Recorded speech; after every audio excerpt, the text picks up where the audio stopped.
Hi, this is Veronique from Travel the World, and I'm here today with Rodolfo from memorable Costa Rica.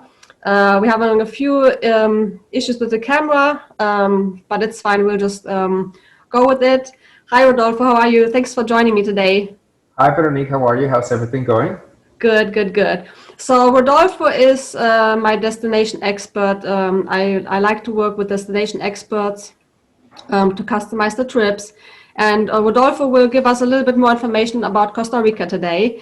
So the first question I have is, we know that the main season or the dry season is from mid-December to April. But what is if people want to go the rest of the time of the year? What will the climate be? What will they find when they come? I think it's very important to mention, Veronique, that Costa Rica is a destination that you can actually sell year round. They can come to Costa Rica anytime, and there will always be something for them to look.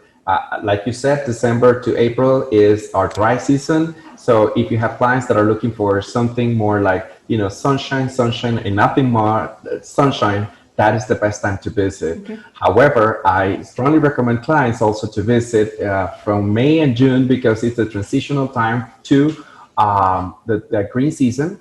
So everything is blooming, lots of wildlife, Mhm. and there's some serious discounts and specials available at the hotels, which actually makes the business more interesting because you can get more for your money. And Yeah. then I also mentioned that on the second half of the year, it's great to visit the Caribbean coast, the east coast of Costa Rica, for two reasons. One, it's the best time to visit. We don't have any hurricane season, so nothing to Mhm. worry about that. It's only sunshine, sunshine, and sunshine, especially September, October, and November.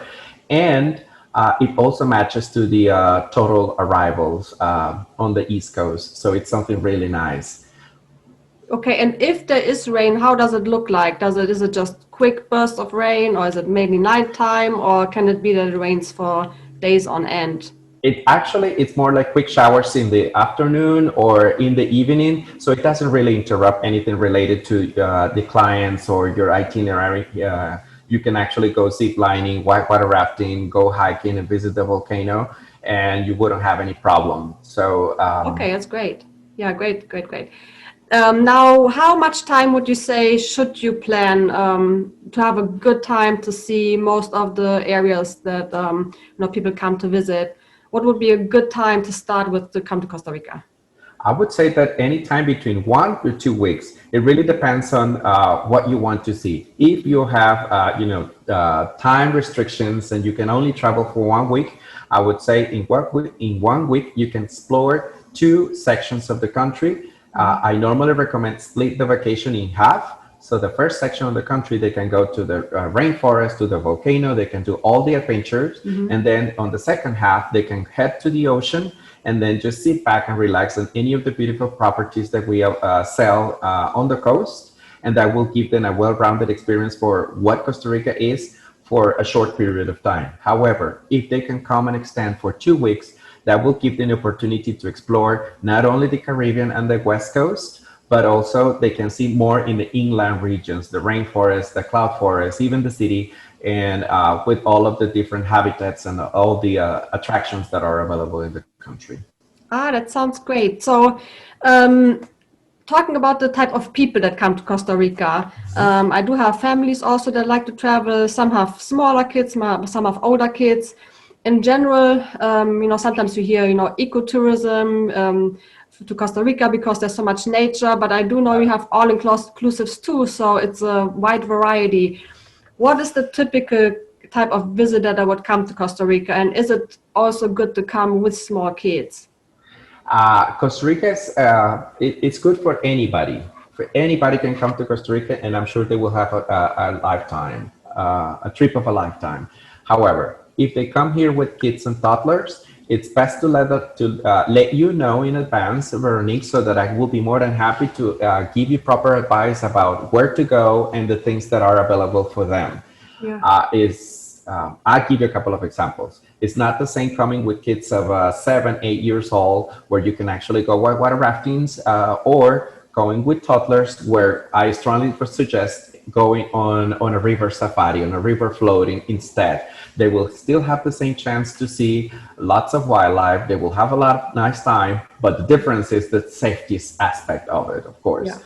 Likewise, in terms of hiking, I would probably not suggest a hiking to the volcano, but I would suggest hiking to on the hanging bridges. So that way they will have the chance to see, all the different Yeah. animals and the stuff that they would love to. Having said that, Costa Rica is also great for bird watchers, for anglers. For those anglers out there, we have a really, really good fishing season throughout the year. But we also have cater for adventurers, for naturalists, of course. Yeah. LGBT is becoming a good hotspot this year because now it's equal marriage is illegal here in Costa Rica. But the Okay. same goes to golf and spa for fishermen, like I said, divers, anything related to water sports is really good. Adventurers, and for all the foodies out there, Costa Rica is also becoming very popular Yeah. for Latin fusion flavors Sounds that good. we are actually, mixing with the local flavors, and so it's really good. Oh, nice. Sounds good. So, what I would like to do next, I'll try to share my screen, and then Rodolphe was going to tell us a little bit about the different areas. So here we have the map. So just tell me where you want to start, and I will highlight the area so that you can tell us a little bit. Sure. So I'm going to start with the Central Valley. The Central Yeah. Valley is actually where the capital city is located, and that is where the San Jose International Airport is also located. It has great connections with Europe and the United States and Canada. So that's one of the main airports. There's another one on the West Coast, but I'm going to start here. Yeah. Yes, correct. So the Central Valley. That is where the capital city is located. Lots of fun, lots of day trips available, lots of museums, and this is basically where the nightlife and the museums are located. So Yeah. this is where I would strongly recommend to go. You can actually go ahead and spend either 1 or 2 nights in Costa Rica if you want to know more about the culture, if you want to know more about coffee, chocolate, museums, nightlife, or foodie scene in Costa Rica. That's where actually you can A go lot of the ahead. restaurants, you can just go out and have a good time. And some of the coffee plantations are also right towards the north in the Central Valley. Is that correct? That is correct. That is correct. And also a couple of volcanoes. You can go to the Poas volcano or the Irasu volcano. And the difference with these two volcanoes with the Arenal, for instance, is that even though they're still active volcanoes, you can actually hike up all the way to the crater. Wow. So you can see the crater from the top. You can take amazing pictures, and it's a Wow. day trip from San Jose. Whereas in the northern plains, which is the next area that I like to move on, that is where the Arenal volcano is located, and you cannot hike all the way up to the volcano. You can actually hike to the base of the volcano because it's active and it's the perfect cone shape that we see in the pictures. Here in the Now, north, so are people able to take helicopter rides? And no, they aren't. okay. They aren't. But they can actually, if they want to take amazing pictures from the top, I would strongly suggest take one of the domestic flights from San Jose to the Arenal volcano area. It takes only 15 to 20 minutes, and they can take really, really nice pictures of the volcano Oh, that's because great. the land strip is really close to it. Yeah. So that's I'm sure that will cover the thing that they want to, if they want to take an aerial picture of the volcano. Going back to this area, the volcano area, this is the adventure capital of the country. This is where you're gonna find all the typical adventure tours: zip lining, whitewater rafting, bungee jumping, Cuba. I've seen horseback riding. Some Horseback of riding. the resorts actually offer that ride, and you can have mud bath and then right? Correct. Correct. That is correct. Also, kayak.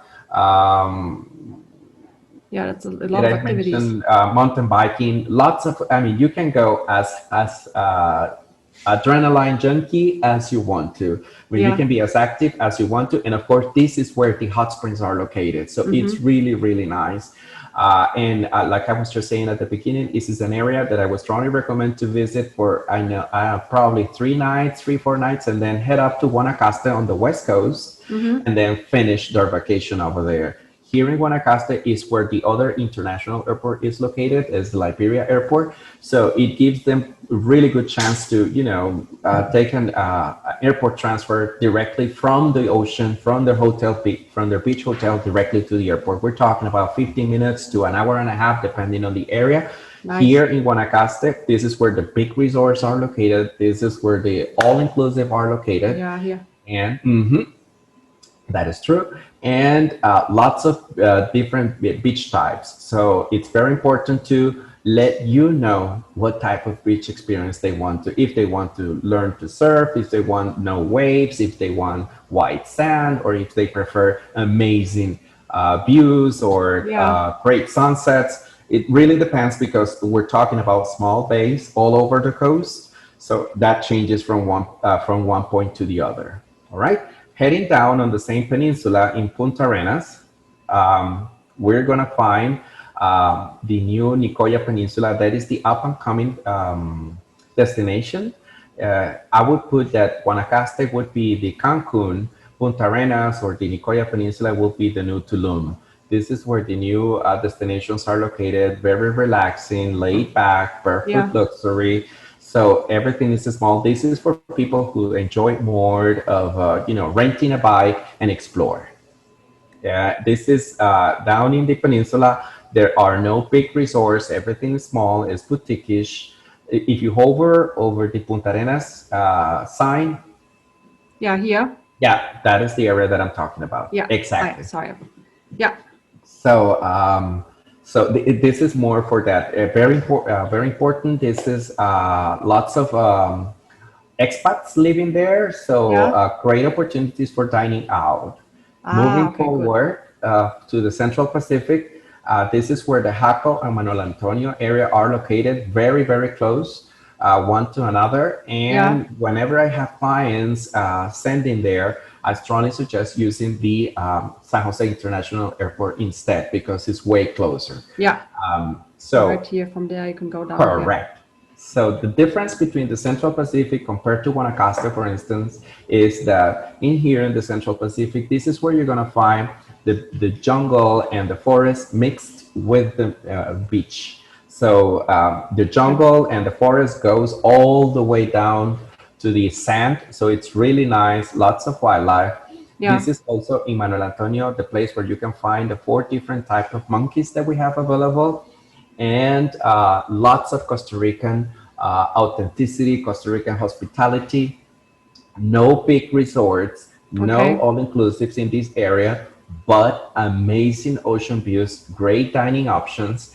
And another important thing to mention in this area, Veronique, is that even though the same type of activities are available as in Guanacaste in terms of adventure, for instance, the difference is that they are way closer to the hotel. So you don't Okay. have to actually navigate on the roads for a lot of time to get to the rafting or to get to the zip line or to get to the waterfall. It's much closer, all right? Yeah. Yeah. Yeah. That sounds. Yeah. That's good to point out. Exactly. So if you have clients or if that they don't want to navigate on the roads for a lot because I don't know they probably get sick or they want to get the most out of their experience here in the tropics, but and they don't mind being on an all inclusive. This is probably the area that I would strongly recommend because I know they're gonna love it. Yeah. South Pacific coast of the country is the area that is less explored. It's really beautiful. It's my favorite personal. And what I love about this area is that number one, it's extremely, extremely wild. So you are a guest and you're actually insert in their natural habitat. Um, so like I was just saying, here in the South Pacific, it's my personal favorite because it's there's a lot of wildlife and only jungle lodges is what you're gonna find over there, eco lodges. So if you're so if you are a naturalist, if you're really into wildlife, if you want to see whales, if you want to see mammals, cats, monkeys, and all that, and you don't want to be in big places surrounded by big crowds, this Yeah. is definitely the place to go. And the same for the beaches. The beaches may not be, some of them may not be suitable to swim, but the views are amazing, and you wouldn't be surprised to see mammals on the coast along with you, because you're probably the only one on the Wow, beach. that's great. It's Yeah. really, really nice. This is where the famous Corcovado National Park is located. Best time to visit this area from December through April. And then I also suggest visiting in September and October, because we can see whales. And not only this is the humpback whales, but we're talking also about the mama whales with their calves. So it's really, really nice. Wow, yeah. That sounds exciting. Yeah. Last but not least, the Caribbean coast. Yeah. The Caribbean coast, I strongly suggested to visit on the second half of the year, like I was just saying. No big resorts, no all-inclusive. And I would only point out two things. Number one, we split this into the North Caribbean coast and the South Caribbean coast. On the North Caribbean, this is where you're going to find the Tortuguero area. Is a national park. This is where the totals go, and later X. So when we're talking about totals arrivals and everything, it's up there. It goes from late July all the way to November. However, I always suggest coming in August, September, October, because it usually takes 6 weeks from the very first totals that arrive and later X. It takes about 6 weeks so that the baby turtles can actually hatch. Oh, so yeah. that you can go at night to the national park, see the mama turtles coming out of the oceans to lay their eggs, and then at dawn you can actually go ahead again to the beach and see the babies hatching. Oh, So that's it's nice. Yeah. really, really nice. This is not a beach destination, and so because it's a protected area, and that's why I point out the second thing, which is the South Pacific coast, the South Caribbean coast. In the south, you're going to find Cahuita and Puerto Viejo. These are kind of hipster towns, lots of dining options, lots of European and US expats living here. So the dining, it's really nice. Great for surfing, great for snorkeling, and great for kind of a laid back attitude. It's the same actually as in Punta Arenas, which is highlighted right now on the map. The same type of experience and vibe that you're going to see there is actually what you're going to find on the South Caribbean coast. Just to give you one last thing about this, Veronique, is whenever we have, Hollywood celebrities or famous actors that they come here, these two areas, this is where they go, because it's really, really nice and special. So keep that in mind. I thank you very much. I think we touched all the different topics that I wanted to. I thank you very much for your time. Subscribe to my channel if you want to see further videos in the future. I also have a Facebook group, A Traveler's World, where I'll be posting the videos as well as a bonus sheet with the information that we discussed in the video that you can then download. Thank you very much for listening in. Thank you, Veronique. Bye-bye. Bye. Take care.